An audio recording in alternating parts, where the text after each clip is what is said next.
рұқсат болса рұқсат бергендеріңізді шапалақ ұрып қойыңыздар. Үйрен жаным өкпелеу кешіруді, сені көрсем ойым мұң есім улы. Жүрегіңе звондап көріп едім, әттең сезімің өшірулі. Сендей жанды өмірде саяқ көрдім, сөйттім де жаның әбден таяп келдім. Жанарыңның номерін теріп тұрып, жүрегіңнің түбіне маяк бердім.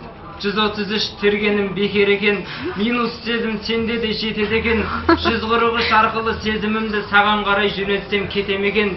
Хабарласшы мендегі тарифтегін, өшірдім тез жадымның памяттерін.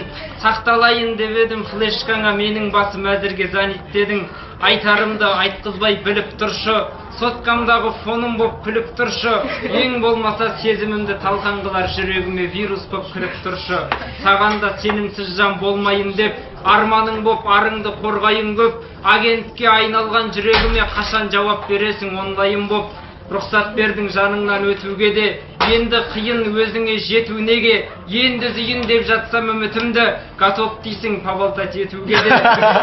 Сені күтіп тірелді ой осыған, сен іздедім сезімнің саясынан. Шығып кетіп жүрмесең болды жаным, қызметтің көрсету аясынан.